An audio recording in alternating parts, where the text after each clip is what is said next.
Em 2004, semanas antes de completar 14 anos, uma garota chamada Nathalie Sarkeesian foi diagnosticada com leucemia. O tratamento entrou em remissão, mas anos depois a doença voltou, agora mais forte. Ela precisou de um transplante de medula óssea que o próprio irmão dela doou, e que o seguro de saúde da família cobriu sem problema nenhum. O problema veio depois. O transplante gerou uma complicação que foi destruindo o fígado dela aos poucos, até o ponto em que a única chance de sobrevivência era um transplante de fígado.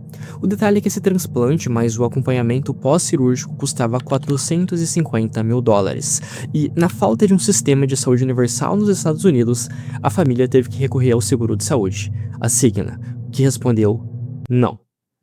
Os médicos já tinham um fígado compatível e um bom prognóstico. Mesmo assim, a seguradora manteve recusa, até que a pressão da mídia, dos protestos e da comoção pública fez a Cigna reverter a decisão no dia 20 de dezembro de 2007. Nathalie morreu poucas horas depois. Quanto valia a vida da Nathalie? Para a Cigna, antes do estrago na imagem pública, valia menos de $450 mil. Quanto vale uma vida? Como alguém de fato faz essa conta? Se você esperava uma resposta filosófica ou espiritual, você tá no vídeo errado.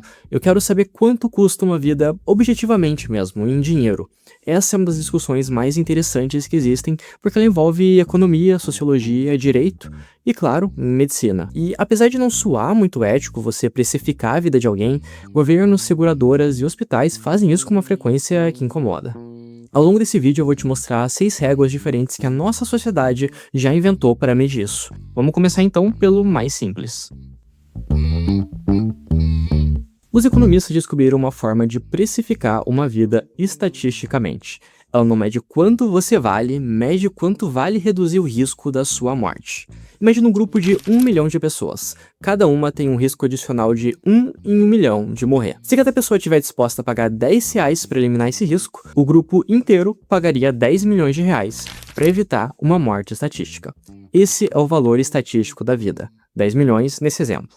Na prática, é a sociedade escolhendo entre mais dinheiro ou mais chance de viver. Só que ninguém sai perguntando isso para 1 milhão de pessoas.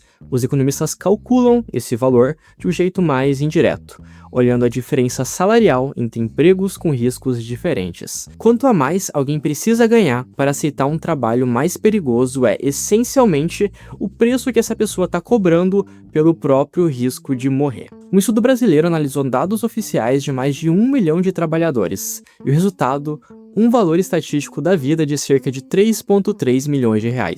Outros estudos, usando métodos diferentes, chegou a valores bem mais altos, próximos de 13 milhões. Ou seja, mesmo entre economistas não existe um valor mágico único, só faixas. E a faixa muda dependendo de como você pergunta. Já nos Estados Unidos, existe um valor oficial. O Departamento de Saúde americano publica todo ano um valor estatístico da vida para ser usado em análises regulatórias do governo. Em 2024, esse valor central foi de $13,1 milhões.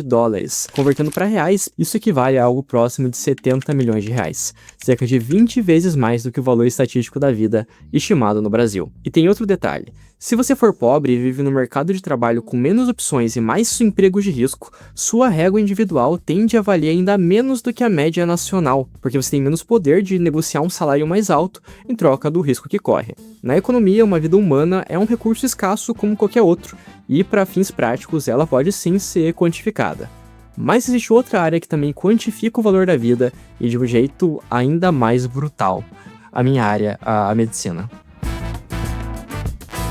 Imagina que você é um gestor de saúde no Brasil, com R$15 milhões para gastar, e só tem 2 opções. 1. Vacinar 1 milhão de crianças contra o vírus influenza, cada vacina custando R$15, evitando milhares de hospitalizações e várias mortes. E opção 2. Salvar uma única criança com distrofia muscular de Duchenne, uma doença neurológica progressiva, cujo único tratamento é a terapia gênica Elevidys, que custa em torno de R$15 milhões. Qual você escolheria? Pode soar antiético deixar essa criança sem o tratamento, mas se o gestor agir de forma pragmática e financeiramente coerente, o que nem sempre acontece, ele vai escolher as vacinas. No mundo de recursos finitos, priorizar o que é mais custo-efetivo não é crueldade, é a matemática necessária para a sobrevivência de um sistema inteiro. Mas aí entra a pergunta: o quão cara uma terapia precisa ser para que a gente, como sociedade, decida não pagar? Existe um conceito para responder isso: QALY. Ano de vida ajustado por qualidade. É uma nota de 0 a 1 para cada ano de vida. Um ano de saúde perfeita vale 1 QALY, 5 anos de saúde perfeita 5 QALYs, e um ano de saúde imperfeita vale menos que 1, 0, alguma coisa, e a morte vale 0. Governos decidem um valor máximo aceitável a pagar por QALY. No Reino Unido, o NICE, a principal instituição de saúde pública do país, usa oficialmente uma faixa de 20 a 30 libras esterlinas por QALY, podendo passar disso em caso de doenças ultra raras ou tecnologias muito novas. E no Brasil? Ao contrário do que muita gente pensa, nós também já temos um valor oficial. Em novembro de 2022, a Conitec, a Comissão Nacional de Incorporação de Tecnologias no SUS, publicou a recomendação final de um limiar de custo-efetividade de 40 mil por QALY, equivalente a um PIB per capita brasileiro, podendo chegar a 3 vezes esse valor, 120 mil, em caso de doenças raras com perda significativa de qualidade de vida. Então, se a gente fizer uma extrapolação grosseira, ignorando desconto temporal, perda de qualidade ao longo da vida e usando o teto máximo oficial para doença rara e multiplicar a expectativa de vida média brasileira pelo limiar máximo de 120 mil por QALY, chegamos a uma vida brasileira valendo no teto absoluto do sistema cerca de 9,2 milhões de reais. Para o brasileiro médio sem doença rara, esse teto é bem mais baixo, mais perto de 3 milhões. É uma conta metodologicamente discutível, com certeza, e é muito menos rigorosa do que a conta que o próprio governo já faz? Provavelmente não. Mas chega de saúde pública, vamos falar de coisas mais legais, o mercado negro. Nesse ano, enquanto todo mundo tava pulando o carnaval, eu tava jogando Cruel Squad, um jogo de tiro hiperrealista e alucinógeno, onde você assassina executivos e vende os órgãos deles no mercado financeiro. Parece absurdo, até você descobrir que, segundo a OMS, entre 5 e 10% de todos os transplantes de órgãos do mundo vêm do mercado ilegal. Então, separando um corpo humano em partes, quanto ele vale? Vários veículos de mídia já tentaram responder isso, alguns chegando a mais de 6 milhões de dólares. Mas para entender se esse número faz sentido, primeiro é preciso entender como um transplante funciona de verdade. Digamos que você tem um rim sobrando, e provavelmente tem e queira vender. Primeiro problema, no Brasil é crime vender órgãos e tecidos humanos, inclusive sangue. Segundo problema, supondo que alguém aceite cometer esse crime, você precisa achar um receptor compatível. Isso exige um tipo sanguíneo compatível, compatibilidade imunológica ao sistema HLA e a ausência de contraindicações, como ser portador de HIV. Na prática, a chance de compatibilidade entre duas pessoas ao acaso é de 1 a 2%, e um rim só sobrevive fora do corpo por no máximo 36 horas, não dá para guardar numa geladeira esperando aparecer um comprador. Ou seja, só é viável vender um órgão dentro de um esquema já estruturado de doador e receptor. E mesmo assim, a chance de aproveitar bem a maioria dos seus órgãos é baixíssima. Existem listas circulando na internet, sem fonte auditável nenhuma, com valores brutos por órgão. Um rim por volta de 100 mil dólares, fígado por volta de 120 mil, coração talvez 150 mil, córneas na casa de algumas milhares de dólares e somando tudo algo entre 500 e 600 mil dólares. Mas isso é tudo estimativa de reportagem. Não dado de nenhum órgão de pesquisa, na real ninguém faz uma auditoria do mercado negro.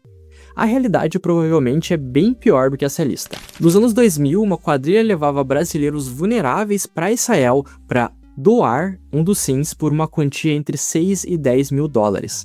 Ou seja, se os jornais estiverem certos, um rim brasileiro vale 10 vezes menos que um rim do primeiro mundo. Somando compatibilidade limitada, logística limitada e o lucro dividido entre vários intermediários da cadeia legal, o valor esperado ponderado pela probabilidade real de aproveitamento despenca. E os números que os organismos internacionais conseguem de fato rastrear se concentram quase todos em rins. E mesmo aí, o valor bruto de um caso estruturado costuma ficar na casa de centenas de milhares de dólares, não milhões. Numa estimativa otimista de cenário ilegal organizado, o valor bruto máximo e realista de um corpo inteiro dificilmente ultrapassa 200 a 400 mil dólares, contando os intermediários, clínicas clandestinas, logísticas e, claro, corrupção. Na prática, um corpo humano no mercado negro não vale tanto assim. E sabe para quem a vida humana vale menos ainda? Imagina duas pessoas morrendo no mesmo acidente, no mesmo dia, pelo mesmo motivo. Uma indenização pode sair em 100 mil reais e a outra em 7 milhões. Não porque uma vida valia mais moralmente, mas porque uma delas gerava mais dinheiro. É assim que o direito brasileiro precifica uma vida, e o resto dessa parte é sobre entender o porquê. Existem várias formas legais de quantificar isso. Temos o SPVAT, antigo DPVAT, seguro obrigatório de trânsito, e se você morrer num acidente, sua família recebe uma bagatela fixa de R$ 13.500. Mas as indenizações por dano são geralmente mais caras. O problema é que no Brasil, para sua família receber essa indenização, é preciso ter a sorte de ser morto por alguém ou alguma instituição que tenha bens para pagar. E existem dois tipos, o dano moral, que é o valor da perda em si, e o dano material, uma pensão proporcional ao que a pessoa contribuiria financeiramente para a família. Na prática, os valores variam brutalmente. Em caso de erro médico, por exemplo, o Superior Tribunal de Justiça já fixou uma indenização de R$ 600 mil para uma família de uma mulher que morreu por falha no atendimento pós-parto, com juros e correção, ultrapassando R$ 1 milhão ao final do processo. Outro hospital de referência foi condenado a pagar quase R$ 1 milhão pela morte de um bebê por erro médico. Mas também existem casos com valor fixado em R$ 100 mil, 160, 200 mil, mesma consequência final, com valores completamente diferentes. E quando a vítima tinha renda comprovada, entra o dano material. A coisa fica ainda mais desigual. Alguém que ganhava R$ 2 mil por mês aos 30 anos pode gerar uma indenização de 700 mil a R$ 1 milhão, somando pensão projetada e dano moral. Alguém que ganhava R$ 25 mil por mês na mesma idade pode ultrapassar 6 ou 7 milhões. Mesma morte, mesma dor, preços diferentes. Em casos de grande repercussão, como o desastre de Brumadinho, houve decisões que ultrapassaram 5 milhões de reais, só em danos morais para uma única família que perdeu múltiplos parentes, sem contar pensões futuras. Mas esses são os casos midiáticos. Em situações menos visíveis, as cifras costumam ser muito menores. Um exemplo que dói particularmente, o caso de Laura Vermont, uma jovem trans de 18 anos espancada até a morte em 2015, depois de policiais militares chamados para socorrê-la terem sido, na palavra do próprio juiz, negligentes e omissos. Isso não é sobre quanto a vida da Laura valia, é sobre quanto o Estado brasileiro decidiu que valia a própria negligência dele. A primeira decisão judicial, em 2021, fixou R$ 25 mil para cada um dos pais, dando 50 mil no total, e depois de um recurso da Defensoria Pública, esse valor foi dobrado, chegando a R$ 100 mil. Ainda assim, uma fração do que aparece em casos com mais repercussão mediática. E aqui entra um ponto importante. O dano moral, teoricamente, não deveria depender da renda da vítima, mas na prática, depende. Já o dano material depende completamente disso e ninguém tenta esconder. Quem ganhava mais, em tese, custa mais caro quando morre, porque a ausência gera mais prejuízo econômico projetado. O direito aqui não indeniza a vida, indeniza o dano causado pela ausência dela. E tem mais um detalhe cruel. Se você for assassinado por alguém sem patrimônio, sua família pode não receber nada. No direito brasileiro, a vida não tem um preço fixo. Ela pode valer R$ 13.500 num seguro obrigatório, 100 mil num erro médico mal julgado, 600 mil numa decisão colegiada, 5 milhões numa tragédia de repercussão nacional, ou zero se quem te matou não tiver como pagar. No final, o valor da sua vida no direito depende de 3 coisas: quem te matou, quanto você ganhava e o que um juiz entende como razoável. Você deve ter percebido um padrão se repetindo em todas as réguas até agora. Em algum momento, alguém, um economista, um gestor de saúde, um juiz, precisa sentar e fazer essa conta. Isso não é coincidência, tem nome. Nas ciências sociais existe um conceito que explica muito bem tudo que nós falamos até agora: reificação.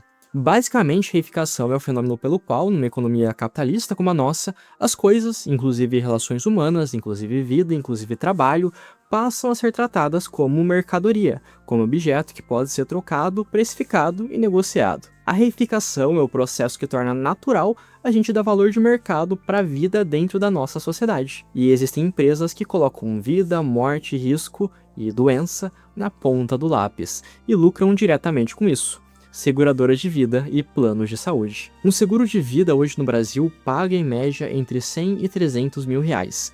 E quanto você paga por ele depende de fatores objetivos que aumentam a sua chance de morrer e dá prejuízo para a empresa. Quanto mais novo e saudável, menor o valor. Quanto mais velho e doente, maior. O mesmo vale para o plano de saúde. Quanto mais doenças você tiver e maior sua chance de precisar do serviço, mais você paga. A diferença é que no plano de saúde não existe teto. As operadoras são obrigadas por lei a cobrir tudo que está no rol da ANS, ainda que na prática, muitas vezes só cobram depois de uma ação judicial. Exatamente como aconteceu com a Nataline. Essa é a quinta régua, e também é que está por trás de todas as outras. A lógica que faz o economista, o gestor de saúde e o juiz sentarem, cada um do seu jeito, e transformarem uma vida em um número. Agora vamos fechar o vídeo pegando uma pessoa qualquer, pode ser você, e passando ela pelas 6 réguas que a gente já viu. Régua da economia, entre 2,4 e 13 milhões de reais. Dependendo de qual estudo de valor estatístico da vida você escolhe usar. Régua da medicina, 3 milhões, que seria o limiar padrão, ou até 9,2 milhões de reais, se você tiver uma doença rara. Régua do mercado negro, entre 1 a 2 milhões de reais, mas só se cada parte do seu corpo de fato encontrar um comprador compatível, o que é muito raro. Régua da justiça, de 0 a mais de 7 milhões de reais, dependendo exclusivamente de quem tirou a sua vida e de quanto você ganhava enquanto estava vivo. E a régua do seguro, entre 100 e 300 mil reais, dependendo só da sua idade e do seu histórico de saúde no dia em que você foi lá e assinou a apólice. E por trás de todas elas, a régua da reificação, que não é bem um valor, é o próprio motivo de todas as outras réguas existirem. A lógica de que numa sociedade organizada por mercado, tudo que pode ser trocado, vai ser. E repare que nenhuma dessas 6 réguas concordam entre si, e isso não é um erro de cálculo, é o ponto. Cada régua mede o que a instituição que a criou precisa medir. O economista mede a disposição ao pagamento, o hospital mede custo-efetividade e o mercado ilegal mede compatibilidade e logística. O juiz vai medir a renda projetada e o seguro mede o risco do prejuízo. Nenhuma delas está tentando responder quanto vale uma vida de verdade. Cada uma está respondendo uma pergunta bem mais estreita e emprestando para essa resposta o peso emocional da pergunta maior. Então, talvez a pergunta certa não seja quanto vale uma vida, talvez seja quem está segurando a régua agora e o que essa pessoa ou essa instituição ganha em fazer essa conta do jeito que ela já faz. E depois dessa conclusão nihilista e desesperançosa, ficamos com a palavra dos nossos patrocinadores.